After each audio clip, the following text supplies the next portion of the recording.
right, we are back with the final installment of the rebuild for this 1988 Dodge Raider. What's many believe to be the best automotive machine ever produced in the history of the world, according to most sources. As you can see, I'm at work today. I've been driving this around town all week, and my first impression is it's a delightful little truck. I'm enjoying driving this. It brings back a lot of memories from when I was a young kid in the 90s driving my first Montero around. But before I get to the lead, I did work on a handful of things this last couple of weeks. I was postponing putting out a video the last week or two because I thought I could wrap it all up in one video, and it turned out to be quite a bit of things I was working on this last couple of weeks. I ended up painting and installing the front bumper, the front skid plate, front grille. Spent some time working on the rear tail lights, replacing some of the seals and cleaning up the lenses. Also painted the spare tire bracket and the rear gas tank. And the list goes on of a whole bunch of small things I had to do to get this thing wrapped up.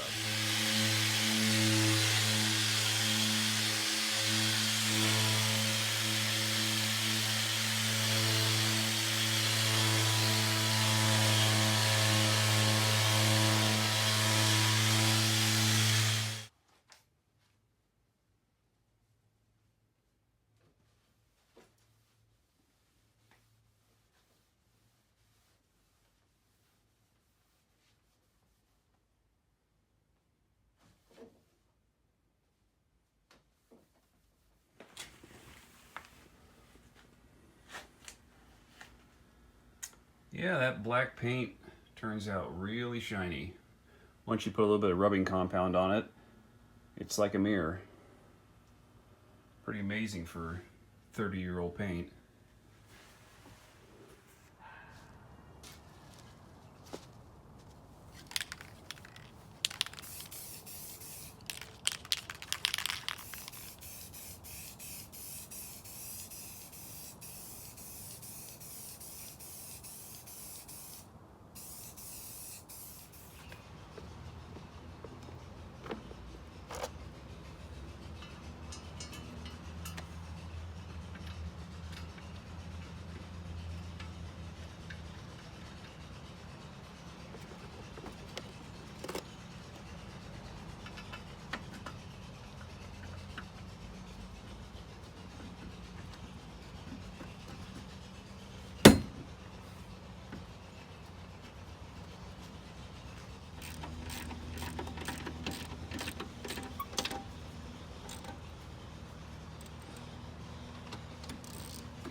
scrubbing the gaskets for the rear taillights.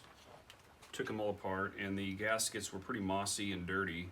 They kind of protrude out from the edges of the plastic a little bit. So we're scrubbing them up. Every little part that you can clean makes the overall project just look a little bit better.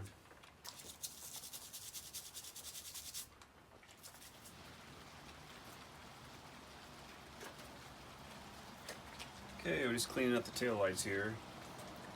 Cleaned up that seal around it, washed the lens part, and I replaced a little bit of the aluminum foil reflectors in around the backup lights. They seem to be peeling off.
Okay, I decided to take off this front valance to paint it rather than paint it on the car because the bumper brackets were kind of in the way, and it's easier to just set this on a stand and sand it out and spray it.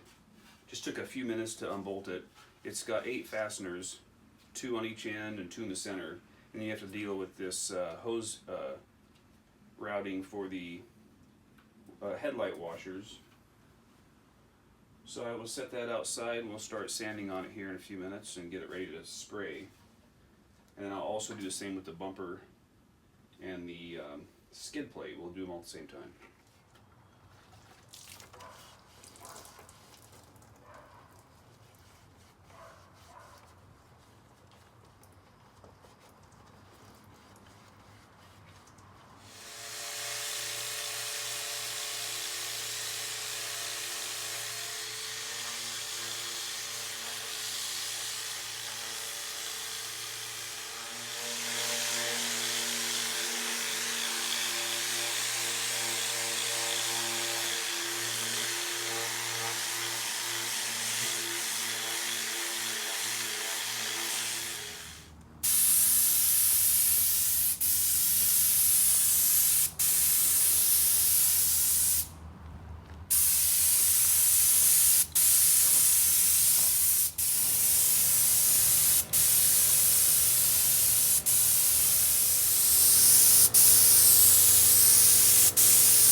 Okay, I've got a vintage set of driving lights here I bought off of eBay. These are something you would find at Kmart or any of a aftermarket store back in the early 80s. And we're going to attach these to the front bumper. These are actually Japanese made, so they kind of fit the make of the car. Ushio, something like that. Anyway, I'm excited about sticking these on the car, and we're going to wire these into the high beams. So when you click the high beams on, the driving lights in the center of the bumper will also pop on.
Alright, got the driving lights installed on the bumper, got the bumper installed. Next we'll work on that skid plate underneath. And then lastly we'll put the grill on. Alright, I finally found a skid plate for the front. Found it on eBay out of England. Paid about 40 bucks for it. 35 bucks or 40 bucks, something like that. Kind of hard to find. These things get thrown away a lot. People work on their cars, jack them up, replace belts and stuff, and they take these off for easier access, and somehow they just never get put back on. So these are actually fairly difficult to find.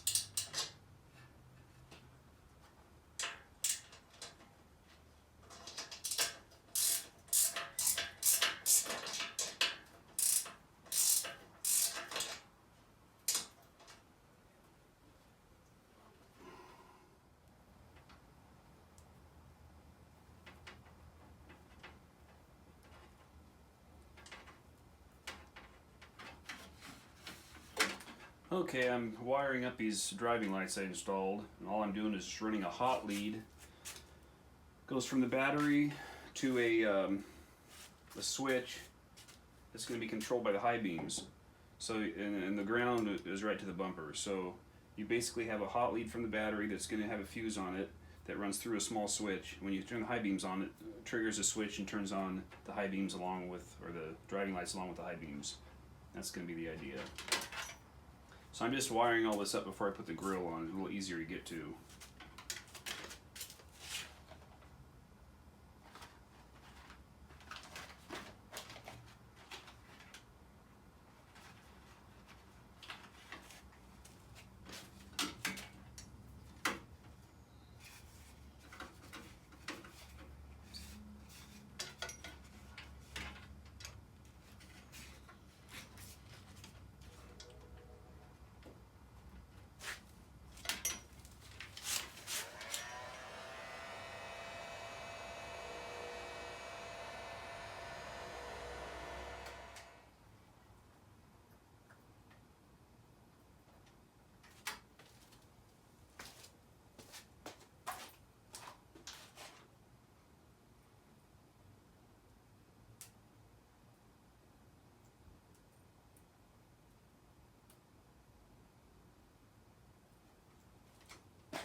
we're getting there. That grill and that front end starting to look pretty nice.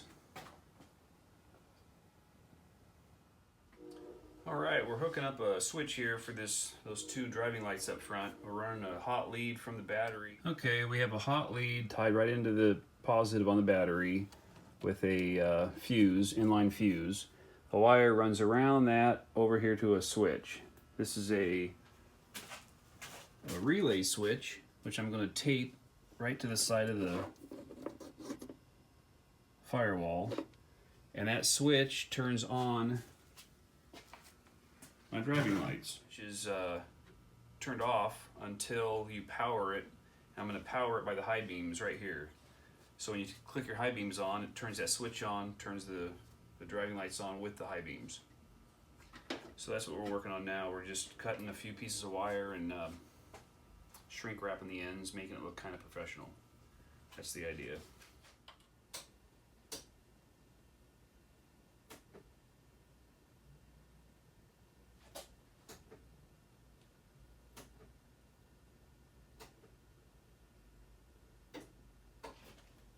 Works like a charm. Lots of little things to accomplish on this car this week. In fact, I'm probably going to have a full video. Thought I'd ran out of things to work on, but tons of little things to work on still. Right now I'm installing the license plate holders, and I might have gotten the wrong size. We'll see if this works or not. Little plastic inserts you put into the bumper, and then the screw here goes into them. We'll see if it works.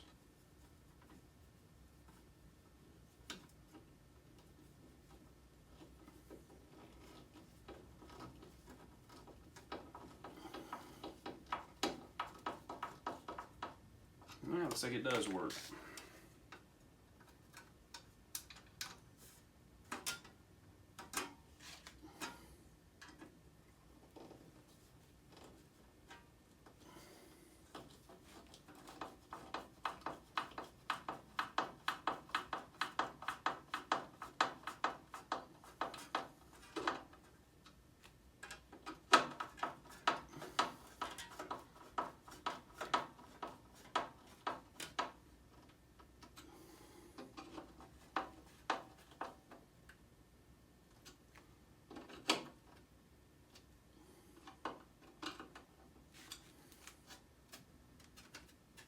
There. Okay, we're going to put the grill parts in permanent like now. Now that I have everything wired up and whatnot.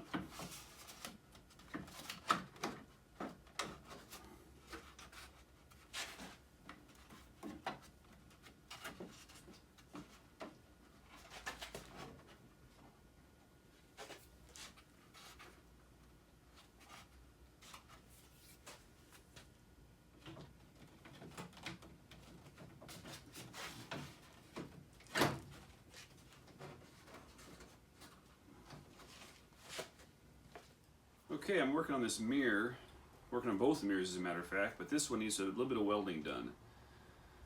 And then I'm going to paint them. But this mirror, they have a little spring-loaded swivel right here. It's attached to your door, and if you're cruising along and you hit something, it's supposed to spring and bounce back.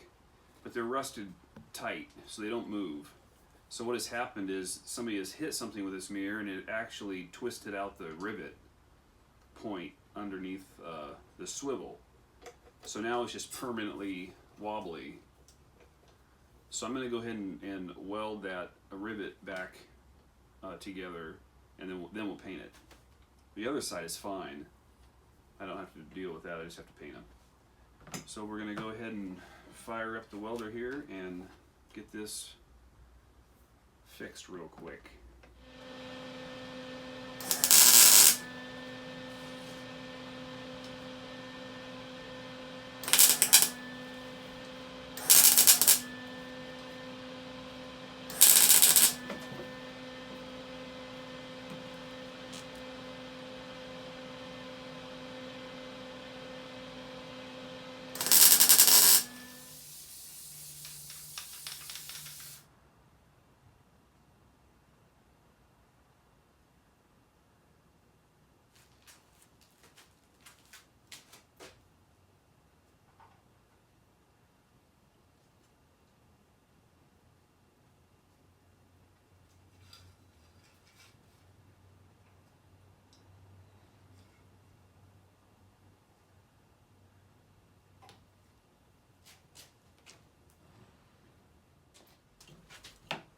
Okay, I got some new emblems. I bought these off of eBay.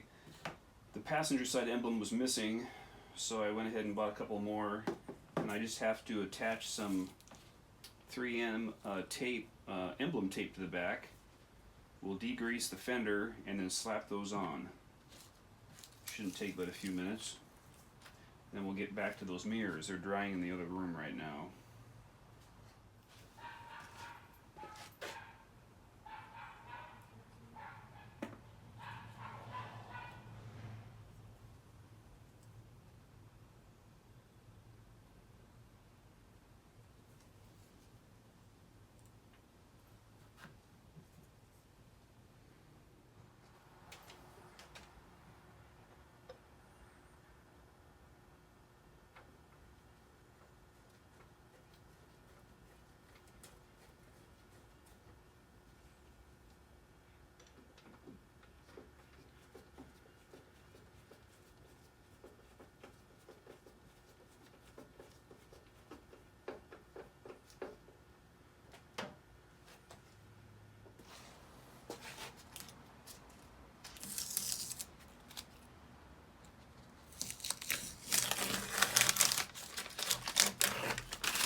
Alright, we're just putting the visors in right now.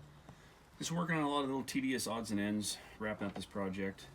Rear seat belts, some visor, a couple of other minor things. Gotta paint the gas tank.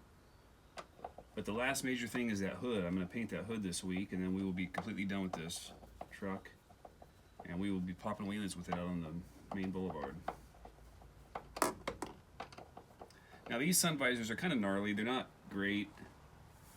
They're all intact, but they're just kind of got some stains on them and they're a little bit warped. So I'm going to get a couple of big mirrors that clip on there, and that will kind of keep most of it covered and keep it together from warping out too bad. I don't feel like trying to hunt down a better pair. These things kind of disintegrated pretty fast on this particular car. So if I wanted to, I could probably recover it and play with it, but we will save that for another day.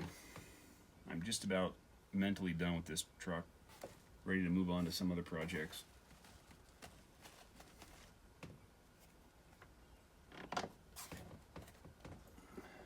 Okay, I'm fixing to paint this gas tank. I've washed it, degreased it a bunch, and it just had some mud and dirt on it. But you can see it if you're driving behind me, so I want it to be black. It'll look nicer if it's painted. But when I was under there cleaning it, I come across this super old magnetic key holder. It's like almost rusted in half. It's been under this truck probably for 2 decades. So let's open it up and see what's in it.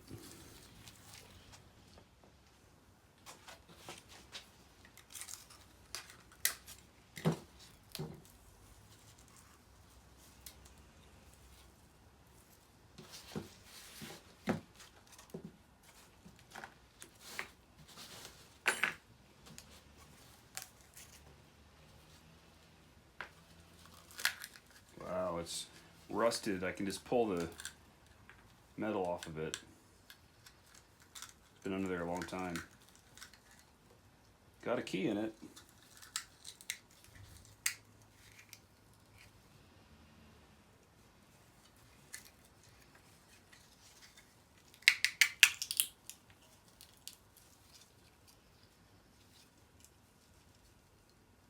Key's kind of rusted in there.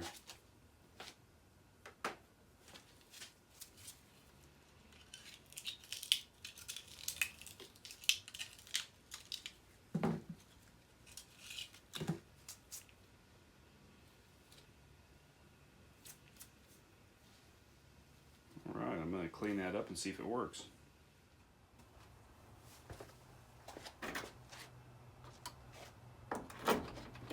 Hey, works like a charm. Got me a new key. Okay, I'm going to paint these trim pieces, these wind wing trims. They're kind of rusty and all the paint's come off of them. So we're just going to sand them down, blast them with some paint, make them look nicer.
That's pretty nice. Okay, we're fixing to charge the AC system on this car. I'm was going to paint the hood today, but we got some more rain, so I'm waiting for the weather to clear up. So I'm going to work on the AC system. And I just pulled a vacuum. I just hooked up the vacuum to this and pulled all the air out of the system, and it's holding its vacuum, so I'm pretty sure that the system's airtight. What we're going to do is we're going to put some coolant in it and see what happens. It takes 32 ounces of coolant, and I'm adding an oil charge to it also. So let's fire this bad boy up and see what happens here. What we're going to do is use this this can punch instead of the screw-on type, because I don't have the right screw-on attachments. But this just punches the side of the can, squirts it into the system.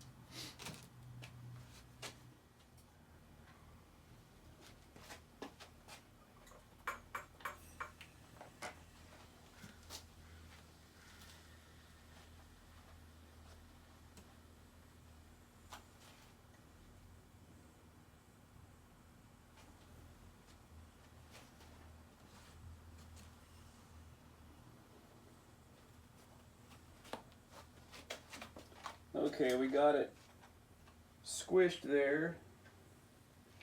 The reason I have this rag in here is because this can of oil is smaller than normal. There's too much room in that ring. So I'm using the rag to take up some of the extra room. It's working, it's going in the system. Leaked out a little bit, but not much. This isn't the coolant, this is just the oil. Okay, after putting some refrigerant in the AC system, I found a leak. This connection right here is leaking coolant with the dye. And that's the connection I stripped when I was taking this apart, and it only has a couple of good threads. I thought there was probably enough to hold it, but apparently it's not, because it started hissing right out of there. So I have to find a new pipe, an AC pipe, that goes from here to here. I gotta start looking online to replace this one. I drove it around tonight for about an hour around town, and I also discovered that my fuel pump is leaking a little bit out of the bottom. So I've got to determine if it's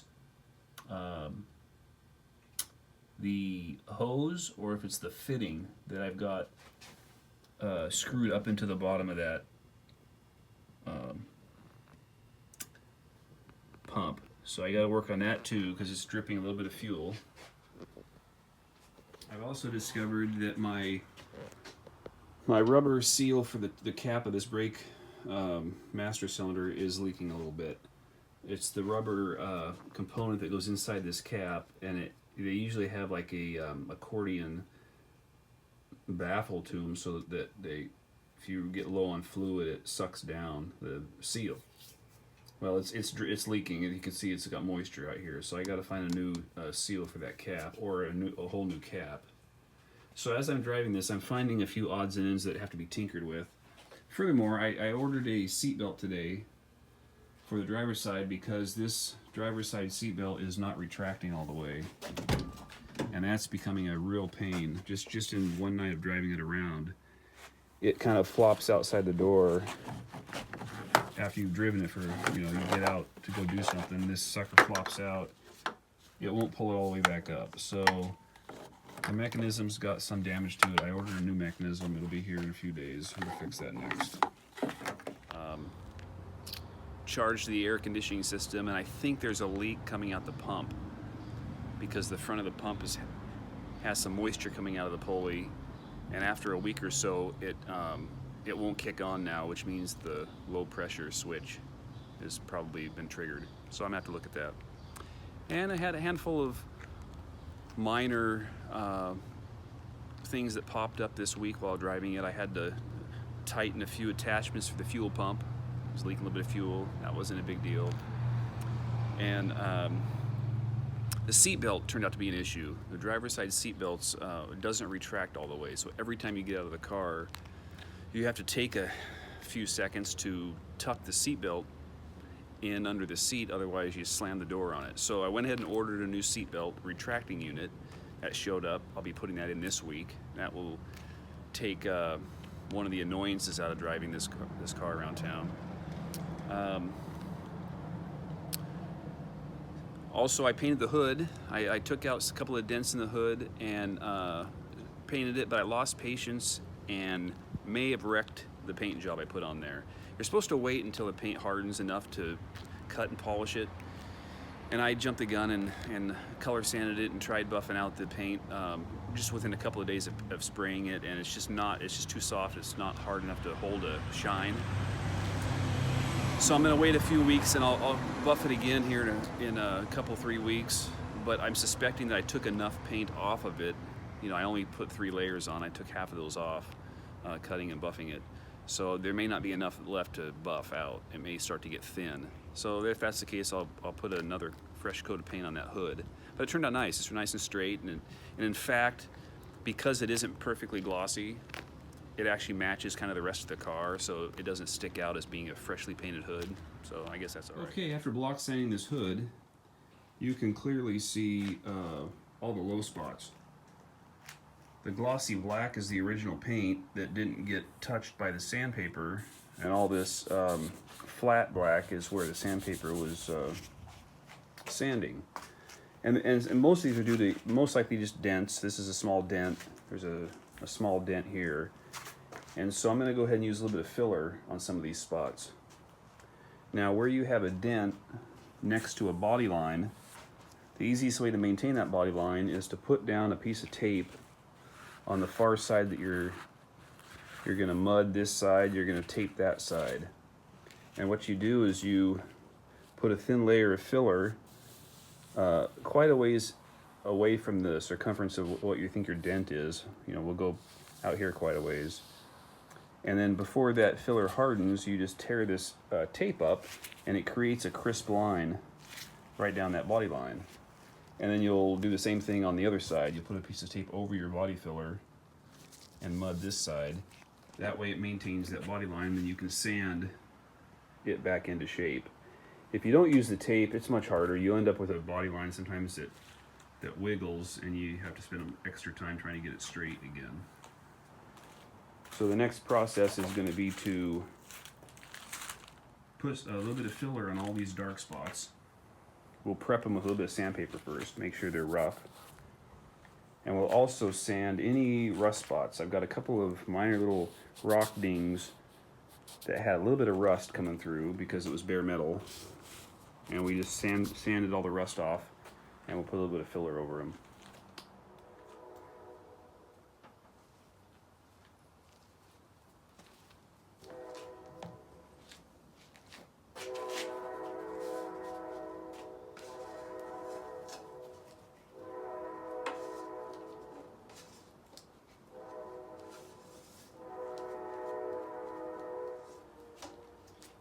Alright, we're just mixing up some ultra fine filler,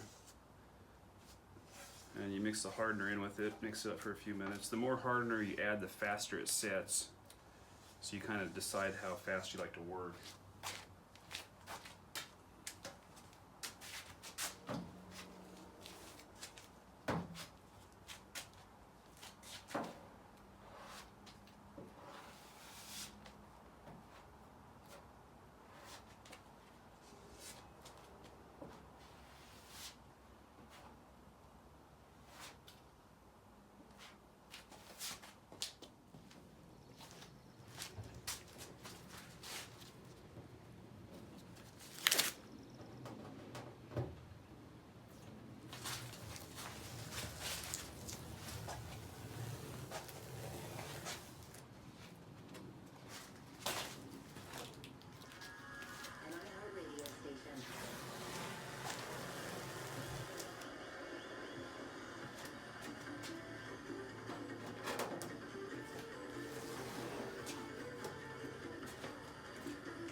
we got that side of the dent filled.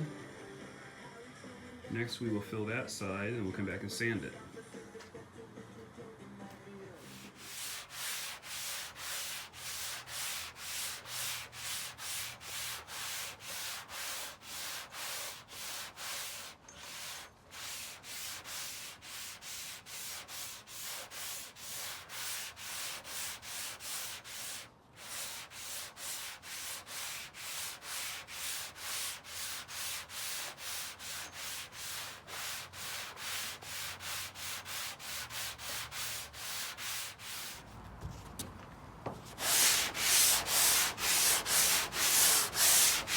So what you're doing is a cross pattern, sanding back and forth, not in a straight line.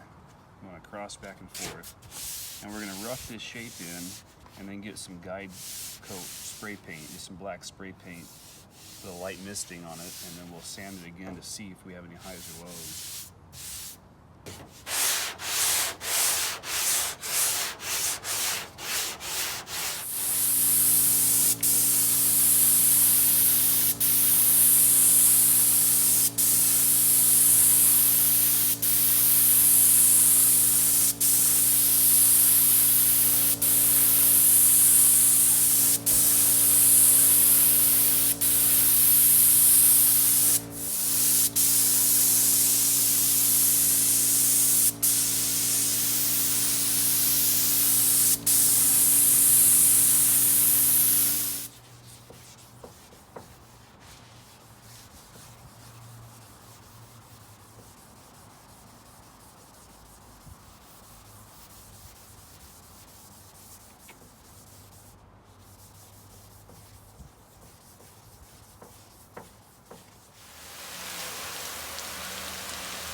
We're color sanding this hood. I sprayed it a couple days ago. Now that it's cured, I'm just sanding out any dust and bug spots, and then we'll run the polisher over it and get it glossy again.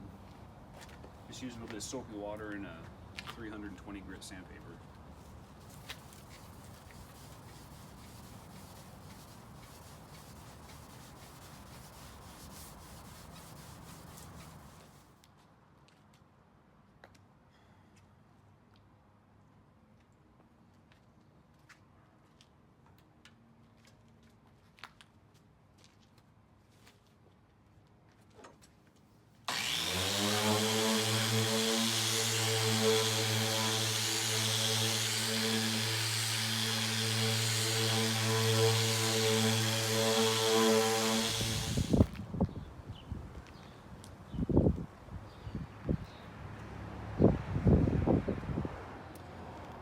Other comments I have on this car, it's a great little ride. It's a short wheelbase 4x4. It drives, you know, it's got a little bit of a harsh ride. Not harsh, it drives like a 4x4 from the 80s. You know, I'm used to driving around a BMW, which is really nice to drive. They're powerful and precise and comfortable. So going from a BMW to an old 80s 4x4 takes a little bit of getting used to. But it's been fun. Other comments, I'm just about done with this ride. I have the seatbelt to put in. I've got to pay some attention to the AC unit, and that's about it. There's nothing else that I think I'm going to do to this truck. That's coming to my of my mind right now. I suspect this is going to be the last video in this series. I will do an epilogue video here in a few weeks and let you know what the gas mileage is. I think so far I'm getting about 10 or 12 miles to the gallon. I put in 8 gallons. I've driven 40 miles and I've burned up half of what I put in there. And it's all around town. I haven't hit the freeway yet. It's only been around town. I will say about the automatic, you know, I think I would prefer a 5-speed. The automatic feels fairly gutless, and the shift points aren't precise yet. I might have to adjust the shift, the throttle cable that goes into the transmission. You can adjust that back and forth and adjust your shift points. It's fine not to shift. I mean, having an automatic is okay in the respect that you can just kind of kick back and cruise, but it definitely is not sporty. I think I would prefer the 5-speed, even though the 5 speeds are prone to braking. And like I mentioned, I will come back here in a few weeks with an epilogue, with an update, let you know what the any issues that pop up. But other than that, that will wrap up this this series for this 4x4. I will pop back up here on YouTube on this channel with another build series, not in the near future. You know, I'm always on the lookout for projects, and I found a couple. Here's a 72 Charger that I nearly bought last week. I've got a bunch of parts for this car. However, this particular car, even though it was cheap, was just a shell. It was missing everything. And those are kind of brutal. When you buy just a shell, you almost don't even know what you're missing as far as brackets and fasteners and every odds and ends. You have to research everything. And I decided I just didn't want to get that deep into something right now. But I will find something interesting to build. However, I've got a handful of projects in the queue. I've got to do a kitchen remodel at my house. I've got to do some work at my coffee shop. Got to finish a 36 Ford that we started building a couple of years ago and got sidetracked with the El Camino and then this rig. I'm not going to videotape the 36 Ford. We're half done with it, and I don't know if there's a lot of interest in those old cars these days. So, but something will pop up. I've got a couple of ideas. But other than that, thanks for watching, and if you've got a Montero out there or a Dodge Raider, video it, fix it up a little bit, throw it on YouTube, and send me a link. I would enjoy watching it. All right, guys, later.